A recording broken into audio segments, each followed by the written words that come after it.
ఈ అస్థికలనేవి మీ తండ్రి గారి చివరాఖరి జ్ఞాపకాలు. ఇవి నీటిలో కలిసిన మరుక్షణం భౌతికంగా ఆయన మీకు పూర్తిగా దూరమైపోయినట్టే.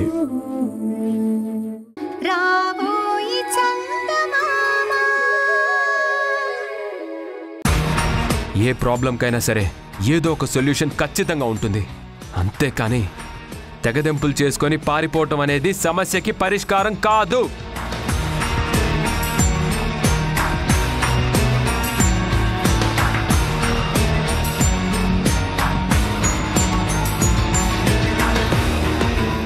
చూశారు కదా అత్తయ్య, ఎంత చెప్పినా మీ అబ్బాయి మనసు మారట్లేదు. ఇక నేనేం చేయాలి? ఎన్ని రకాలుగా నా మీద అసహ్యం కలిగేలా ప్రవర్తించినా ఆయన మాత్రం ఇంకా నన్ను ప్రేమిస్తూనే ఉన్నారు. ఏం చేస్తే ఆయన మనసు విరిగిపోతుందో అర్థం కావడం లేదు అత్తయ్య.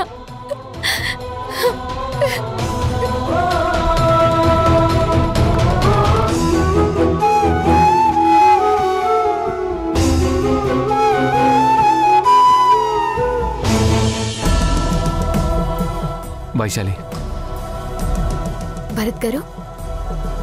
వైశాలి, ఇప్పుడు నువ్వు నాకు ఒక పెద్ద ఫేవర్ చేయాలి. అయ్యో, అదేంటి భరత్ గారు, మీరంతలా అడగలా? ఏంటో చెప్పండి, తప్పకుండా చేస్తాను. చూడు వైశాలి, ఇంట్లో జరుగుతున్న పరిస్థితుల గురించి నీకు బాగా తెలుసు. చంద్రిక నన్ను ఎందుకు వద్దనుకుంటుందో నాకసలు ఏమీ అర్థం కావట్లేదు. నేను ఎంత కన్విన్స్ చేయాలని ప్రయత్నించినా తన మూడ్ మాత్రమే మారట్లేదు. అటు మా అమ్మ కూడా పంతానికి వెళ్తుంది. అమ్మకి కూడా ఎంత చెప్పినా వినే పరిస్థితిలో లేదు. చాలా మొండిగా విడాకులు ఇచ్చేయమనే చెప్తుంది. నా వల్ల కావట్లేదు వైశాలి. అసలు చంద్రిక లేని జీవితం నా ఊహ కూడా అందడం లేదు. వైశాలి, నువ్వు నాకు చాలా సహాయం చేశావు. ఒక రకంగా ఈరోజు నేను ప్రాణాలతో బయట పడ్డాను అంటే దానికి కారణం కూడా నువ్వే. ఆ వీరభద్రం చేస్తున్న తప్పుల్ని తెలుసుకొని తనకే అగెనెస్ట్గా వాదించి నా కేసు నిలబడేలా చేశావు. నన్ను చంద్రికని నిలబెట్టావు. దయచేసి నువ్వు ఇంకొక సహాయం చేసి పెట్టాలి. అదేంటో చెప్పండి, మీకోసం నేను ఏదైనా చేస్తాను. నువ్వొక్కసారి చంద్రికతో మాట్లాడాలి వైశాలి.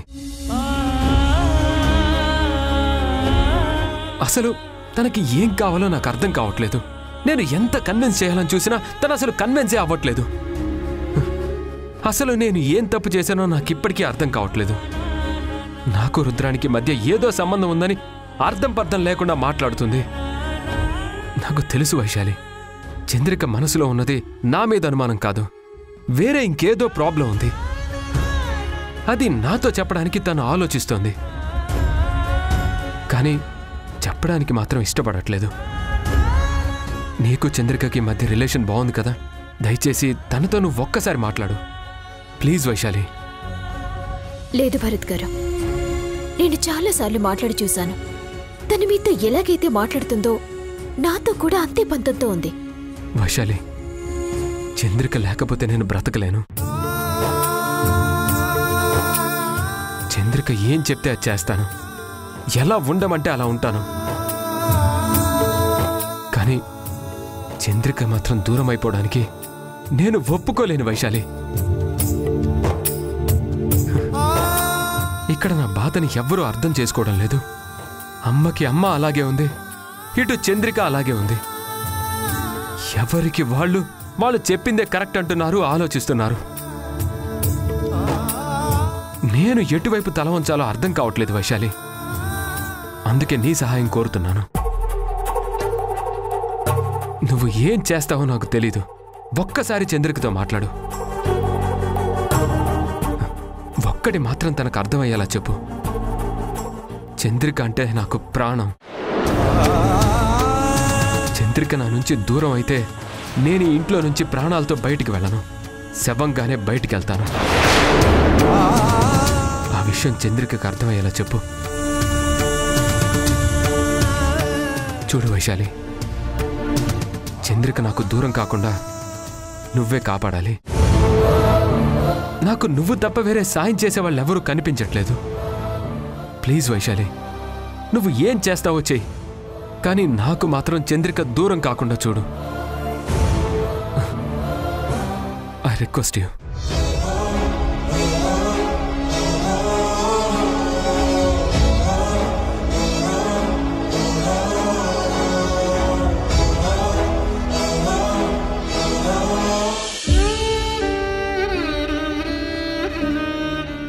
ఏం చేయాలమ్మా? ఏ విధంగా వాణ్ణి ఒప్పించాలో నాకు అర్థం కావడం లేదు. నేను దాని గురించి ఆలోచిస్తున్నాను అత్తయ్య. మీరే చూస్తున్నారుగా ఎంత కఠినంగా మాట్లాడాలో అంత కఠినంగానూ మాట్లాడుతున్నాను. మీరంటే నాకు ఇష్టం లేదని మొహం మీద చెప్పినా ఆయన మాత్రం ఇంకా తన మనసుని మార్చుకోవడం లేదు. నిజంగా మీలాంటి మంచి జంటని విడదీయాల్సి వస్తున్నందుకు నా మీద నాకే అసహ్యం కలుగుతోంది. దేవుడు ఎందుకు ఇలాంటి పరీక్ష పెడుతున్నాడో నాకు అర్థం కావట్లేదు. అసలు వీటన్నిటికంటే ముందు నా ప్రాణం పోతే బాగుండనిపిస్తోంది. అలా అనకండి అత్తయ్య. ఇందులో మీ తప్పేముంది చెప్పండి? మా జాతకాలలా ఉన్నప్పుడు ఎవరు మాత్రం ఏం చేస్తారు? ఏంటి అత్త కోడళ్ళిద్దరూ కలిసి ఏదో ఆలోచిస్తున్నారు? చంద్రిక, నువ్వు భరత్కి విడాకులిచ్చి వెళ్ళిపోతానని చెప్పి ఎన్ని రోజులైంది? ఇంకా ఇలా ఎన్ని రోజులని సాగదీస్తూ ఉంటావు? ఏమత్తయ్యా, మీరేం మాట్లాడరా? ఎందుకు రుద్రాణి పదే పదే వెంట పడతావు? నీకు ఆల్రెడీ మాటిచ్చాం కదా, ఆ మాట నిలబెట్టుకుంటావు అని చెప్పాం కదా. ఎందుకు ఇలా టార్చర్ పెడుతూ ఉన్నావు? నేను టార్చర్ పెడుతున్నానా? నేను టార్చర్ పెట్టడం ఏంటండి? మీరే కదా నన్ను టార్చర్ పెడుతున్నారు. ఆ రోజు మిమ్మల్ని సూటిగా అడిగాను, మీరిచ్చిన మాట నిలబెట్టుకుంటారా లేదా అంటే, నా ప్రాణం పోయినా సరే నేను మాట నిలబెట్టుకుంటానని మాటిచ్చారు. మీరు మాటిచ్చారని చంద్రిక కూడా మా అత్తయ్య మాటిస్తే ఒకటి, నేను మాటిస్తే ఒకటి కాదు అని చాలా గొప్పగా చెప్పింది. మరిప్పుడేమో ఇంకా రోజులు వారాలు లాగుతూనే ఉన్నారు. ఇంకెంతకాలం నేను ఇలా వెయిట్ చేస్తూ ఉండాలి? లేదు రుద్రాణి, మేము ఆ పనిలోనే ఉన్నాం. ఇదిగో ఆల్రెడీ భరత్ గారికి విడాకులు కావాలని నేను పేపర్స్ కూడా ఇచ్చాను. కానీ ఆయన వాటి మీద సంతకం పెట్టకుండా చించేసి విసిరేశారు. అలాగే అంటాడు.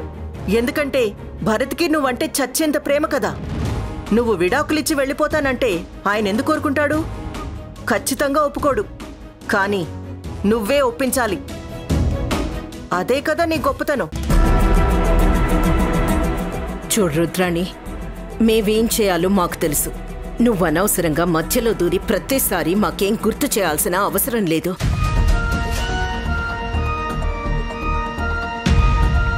చంద్రిక మాటిచ్చింది కదా, మేము ఆ పని మీదే ఉన్నాం. నువ్వు పదే పదే మమ్మల్ని ఇలా ఇబ్బంది పెట్టకు. ఏంటండి, సాఫ్ట్గా మాట్లాడుతున్నాను కదా అని మీరు చాలా తక్కువ ఎక్స్పెక్ట్ చేస్తున్నట్టున్నారు. నా విషయం మీకు ఇంకా బాగా తెలియదనుకుంటా. నేనెంత సౌమ్యంగా ఉంటానో అంత ఫెరోషియస్గా మారగలను. మర్యాదగా మీరు అన్నదాని ప్రకారం చంద్రిక భరత్కి విడాకులిచ్చి దూరం అయిపోయిందా సరే సరి, లేకపోతే నేను తలుచుకుంటే ఇంట్లో ఎవ్వరూ మిగలరు. అది గుర్తుపెట్టుకోండి.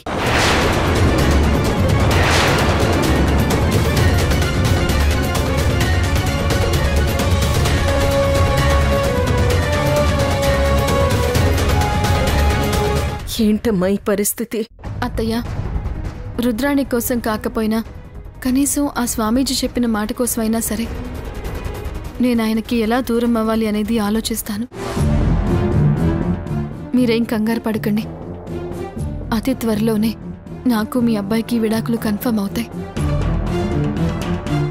ఎలాగమ్మా? వాడు ససేమిరా అంటుంటే నువ్వేం మాట్లాడతావు?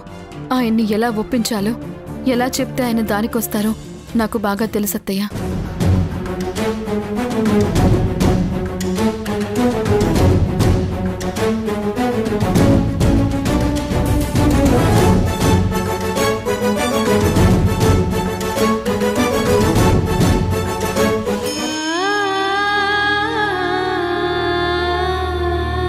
చూసారా భానుమతి గారు, మీ అబ్బాయి ఎలా మాట్లాడుతున్నారో చూసారా? నేనంటే విపరీతమైన ప్రేముందంట. నిజమే, నేనంటే పాపం ఎంత ప్రేమో కదా. నా కోసం పడి చచ్చిపోతాడత్తయ్య మీ అబ్బాయి.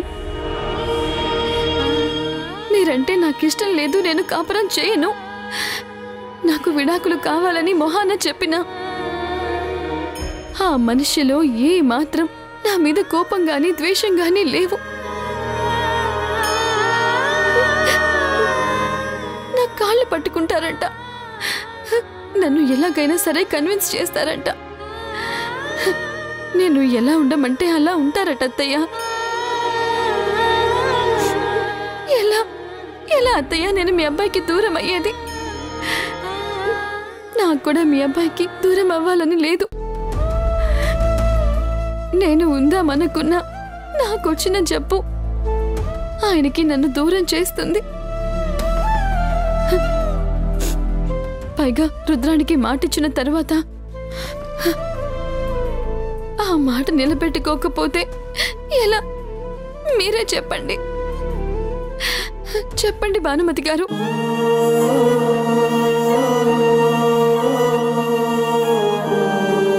నిజంగా నేను ఎంత దురదృష్టవంతురాల్ని భానుమతి గారు.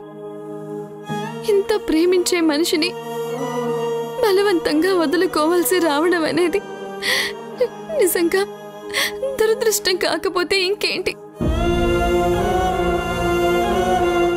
కానీ తప్పదు, ఎలాగైనా సరే మీ అబ్బాయిని నా నుంచి దూరం చేసుకుంటాను. నేను ఆయనకి పూర్తిగా దూరం అవ్వాలి. ఎంత కోపం తెప్పించినా అరే నేనంటే కొంచెం కూడా అసహ్యం కలగడం లేదు మీ అబ్బాయికి.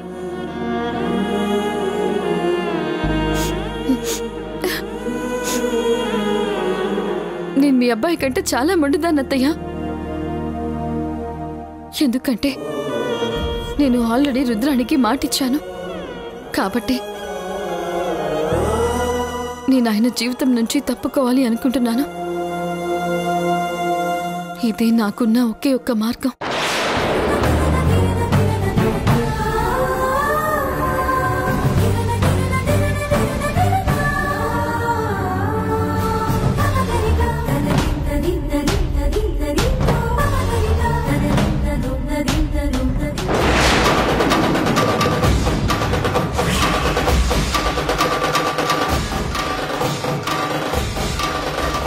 ఇదిగో ఇది నేను వేసుకుని ఆయనకి శాశ్వతంగా దూరం అయిపోతే కనీసం అప్పుడైనా నేనిచ్చిన మాట నిలబడుతుంది. ఇంతకు మించి నాకు వేరే మార్గం లేదు.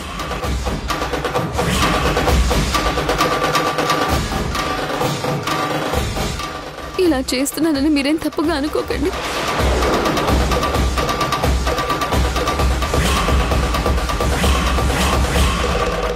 ఒకవేళ నేను మీకు దూరమైనా మీ గురించి మీరేం భయపడకండి.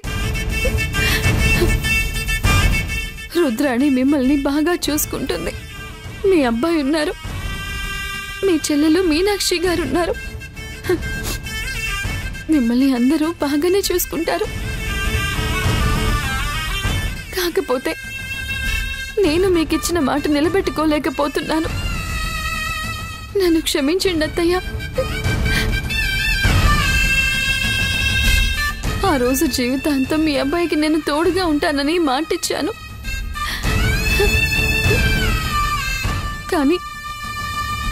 కానీ ఇప్పుడు ఆ మాట నిలబెట్టుకోలేని స్థితిలో ఉన్నాను.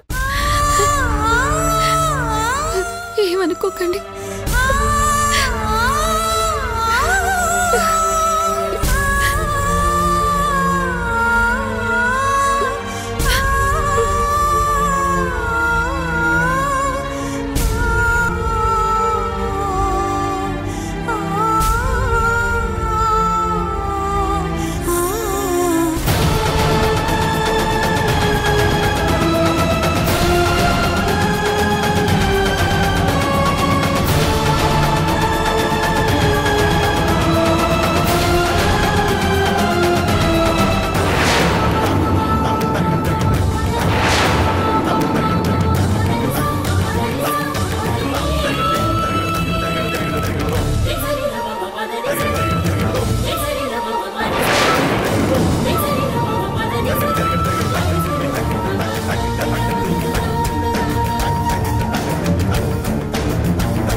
చంద్రిక, పాప ఏడుస్తుంటే చూడవేంటి?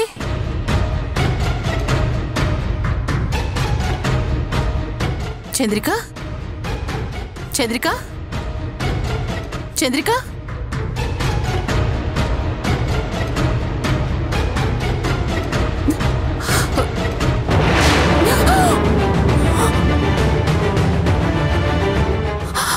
నిద్ర మాత్రలు. చంద్రిక,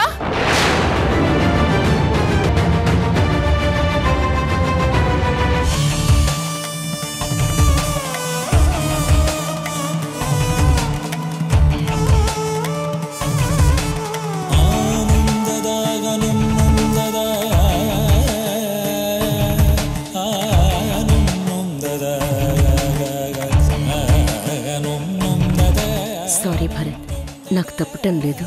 ఇది తప్పనిపించినా ఎలాగైనా సరే నీ మైండ్ని డైవర్ట్ చేయాలి. చంద్రికకి నువ్వు విడాకులు ఇచ్చేలా చేయాలి. లేదంటే జరగబోయే పరిణామాలు తలుచుకుంటేనే నాకు భయం వేస్తోంది. కొన్ని ప్రాణాలు పోవటం కంటే మీ ఇద్దరు విడిపోవటమే నాకు ముఖ్యం అనుకొని ఈ పాపం చేస్తున్నాను. నన్ను క్షమించరా?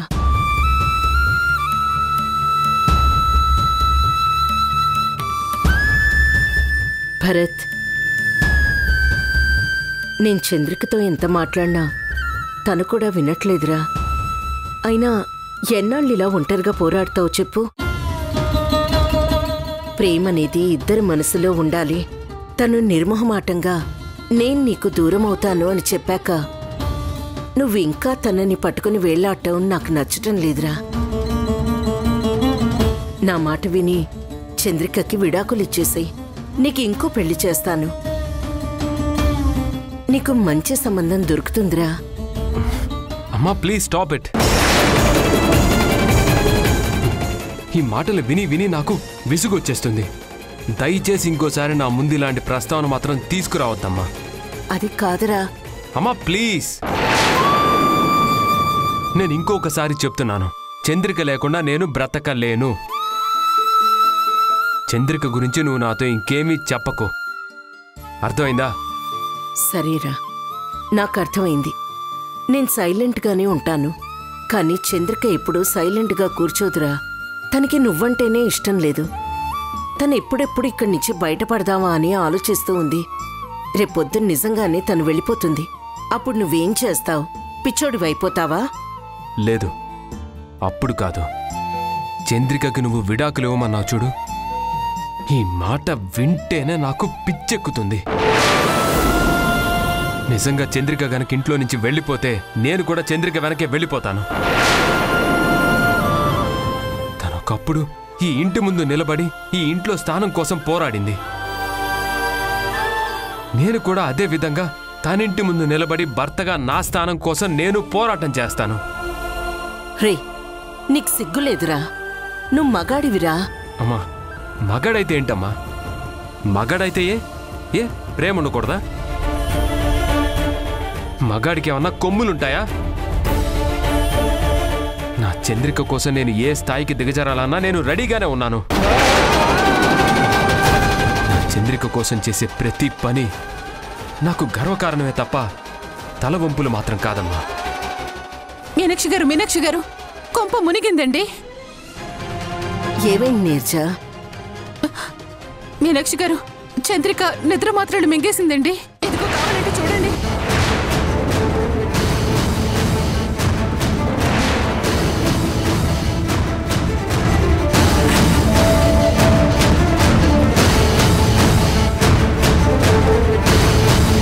ప్లీజ్ మేడం, ఒక్క ఇంజెక్షన్ చేయించుకోండి. అసలు నాకు ప్రాణాల మీదే ఆశ లేనప్పుడు ఇక నేను ఎందుకు ఇంజెక్షన్ చేయించుకోవాలి? అసలు నీకేం కావాలి చంద్రిక? చెప్పు, నువ్వు ఏం చేయమంటే అది చేస్తాను. సరే, మీరన్నట్టుగానే ట్రీట్మెంట్ చేయించుకుంటాను. మీరు వెంటనే రుద్రాణిని పెళ్లి చేసుకోవాలి.